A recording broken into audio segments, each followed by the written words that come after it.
자, 오늘 크리스찬 베이직 2과 예배에 관한 말씀 가운데 예배하는 삶을 살라 이런 제목으로 두 번째 공부를 시작하려고 합니다. 조금 복습해 볼까요? 지난번 과에서 제일 중요한 단어가 뭐였죠? 예, 구별이라고 하는 말입니다. 그리고 구별은 감사와 연관이 있다. 제가 오늘 여러분들과 함께 이 공부를 하는 가장 큰 이유 가운데 하나는 여러분들이 예배에 성공자가 되었으면 좋겠다. 자, 여기에서 또 성공이라고 하는 단어가 등장을 하고 있죠. 이 성공이라고 하는 것이 무엇일까? 그러니까 세속적인 의미에서 그런 성공 이런 의미가 아니라 하나님 앞에 예배자로 성공한다고 하는 것은 우리의 신앙에 아주 중요한 일이라고 하는 것을 우리들이 기억하고요. 오늘은 성경 구절을 조금 이렇게 많이 함께 나누어야 될 것 같습니다. 제가 좀 진지한 모드로 좀 자세를 좀 바꿔볼게요. 자, 먼저 창세기 12장 7절과 8절 말씀을 보겠습니다. 제가 봉독할게요. 창세기 12장 7절과 8절. 여호와께서 아브라함에게 이르시되 나타나 이르시되 내가 이 땅을 내 손에게 주리라 하신지라. 자기에게 나타나신 여호와께 그가 그곳에서 제단을 쌓고 거기서 베델 동쪽 산으로 옮겨 장막을 치니 서쪽은 베델이요 동쪽은 아이라. 그가 그곳에서 여호와께 제단을 쌓고 여호와의 이름을 부르더니. 자, 여기에 제단을 쌓고라고 하는 말을 주목할 필요가 있고요. 제단을 쌓은 곳에서 여호와의 이름을 불렀다. 이 말에도 우리가 주목할 필요가 있습니다. 그리고 제단을 쌓은 이 이후에 아브라함에 대한 이야기들이 나오고 있는데요. 아브라함은 점점 남방으로 내려갑니다. 근데 남쪽으로 내려가서 아브라함이 겪었던 일은 큰 기근이었습니다. 어려움을 당하게 되죠. 성경을 유심히 보면 아브라함이 제단을 쌓고 여호와의 이름을 부른 후에 남방으로 내려가는데 그 이후에는 그가 제단을 쌓았다, 여호와의 이름을 불렀다 이런 말들이 없습니다. 중요한 건 뭐냐면 아브라함이 남방으로 내려가며 어려움을 겪었을 때 그가 하나님을 생각하는 사람이 아니라 그는 고난 가운데서 고난을 이기기 위한 인간적인 방법을 생각해내었다라는 것이죠. 우리가 잘 아는 이야기죠. 그가 애굽으로 내려가서 그가 어려움을 만났을 때 그의 아내, 아름다웠던 아내를 잃을까 봐 그를 누이라고 속이는 일을 우리들이 알고 있습니다. 참 신기하죠. 하나님이 부르셔서 예배했던 사람이 예배하는 일을 그치고 났더니 더 이상 하나님의 방법이 아니라 자신의 방법으로 일을 해결하려고 한다는 겁니다. 전 여기에서 아주 중요한 우리 신앙의 교훈이 있다고 생각하는데요. 하나님의 부르심을 받은 우리가 하나님의 축복을 받았지만 여호와의 이름을 부르지 못할 때, 예배하는 자가 되지 못할 때 그 축복이 변질될 수 있다는 거예요. 참 무서운 일이죠. 하나님이 우리를 축복하셨는데 그 축복을 우리들이 간직하지 못하고 변질될 수 있다는 것. 여러분, 우리가 축복 가운데 예배를 잃어버릴 수 있다는 것이 참 무섭다는 생각이 들지 않으세요? 어쩌면 우리들이 어려운 시간들을 지나가고 있을 때 참 하나님 앞에 간절했는데 그 어려움이 사라지자 축복이 우리들에게 다가오자 하나님을 예배하는 것을 잃어버렸다는 것. 이것이 왜 무서울까요?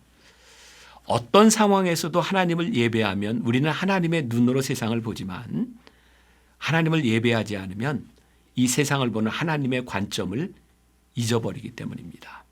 우리에게서 하나님의 관점이 사라지면 우리는 지극히 인간적인 방법으로 살아갈 수밖에 없어요. 아브라함은 그의 인간적인 방법으로 그의 인생의 위기를 해결하려고 하였으나 수치를 당하게 되죠. 기억하세요. 하나님을 예배하는 사람이 하나님을 잃어버리면 이 세상에서 수치를 당하게 됩니다. 근데 오늘 말씀의 포인트는 수치를 당한 우리가 그것으로 끝나는 것이 아니라 하나님이 회복시켜 주셔서 또 다시 한번 예배하는 아브라함을 어떻게 만나주시는가, 여기에 초점이 있습니다. 자, 창세기 13장 4절로 넘어가면 아주 흥미로운 구절이 나오고 있어요. 그가 처음으로 제단을 쌓은 곳이라 그가 거기서 여호와의 이름을 불렀더라. 12장 초반에 그가 하나님을 예배하고 내려갔던 어려움을 당했던 그곳에서 다시 올라와서 그가 처음으로 하나님을 예배했던 그 자리에서 다시 여호와의 이름을 불렀더라. 하나님을 예배하고 그의 삶이 바뀌어지죠.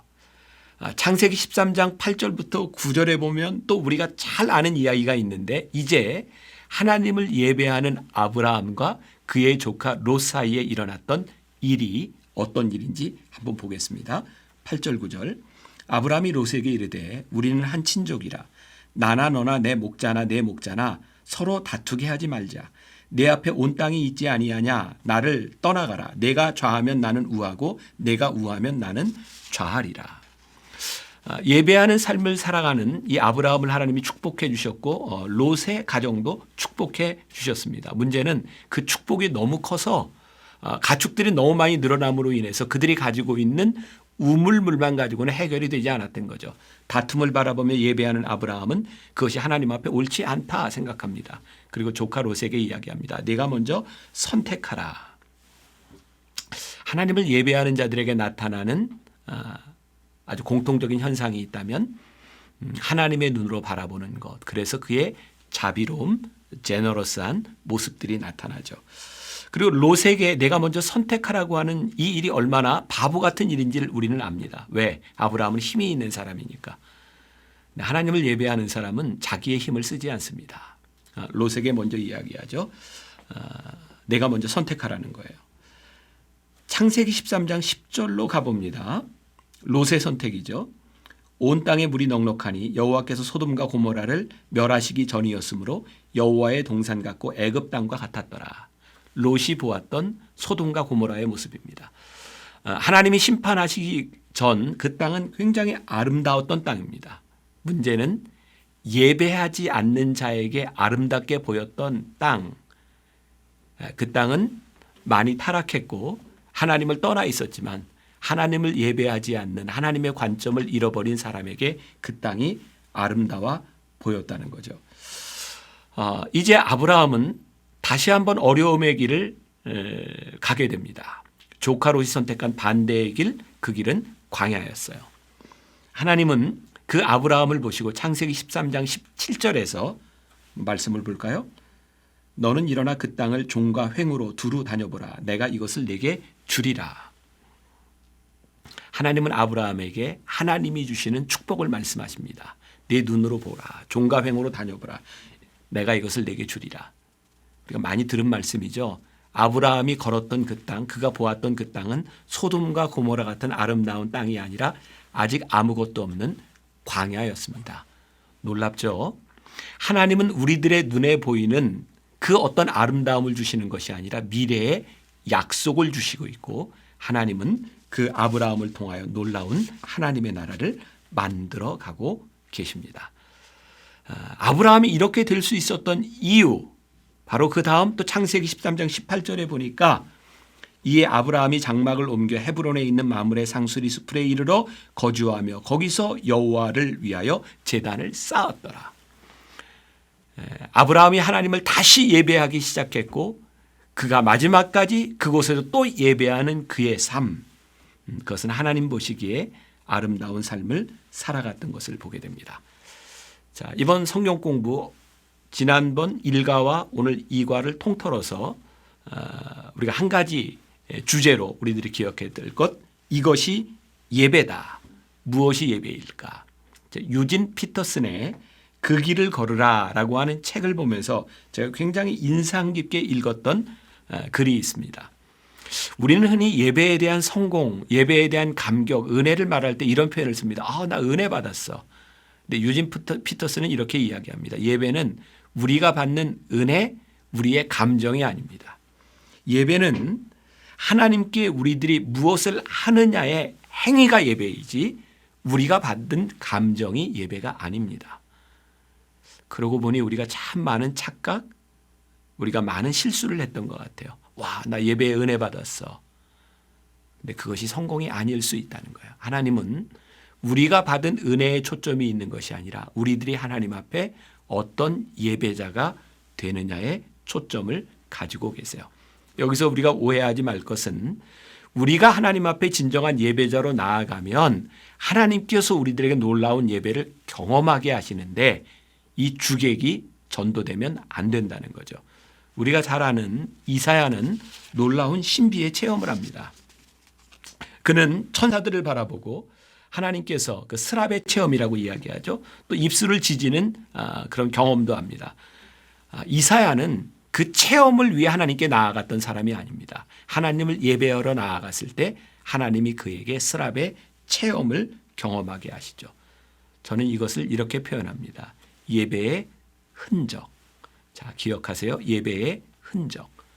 우리가 성공적인 예배자가 되어 하나님 앞에 예배하면 하나님은 우리들에게 예배의 흔적을 주세요. 예배자로서 살아가는 우리들에게 때로 우리들이 올바른 하나님의 예배자가 되면 이 세상에서 우리들이 상처를 받기도 합니다. 세상은 상처를 수치의 흔적으로 볼지 모르지만 하나님을 믿는 예배자들에게 예배로 인하여 받은 상처는 영광의 상처입니다. 왜? 우리가 하나님을 예배한 흔적이기 때문입니다. 오늘 여러분들의 그런 질문을 던지고 여러분들에게 도전을 드리고 싶습니다.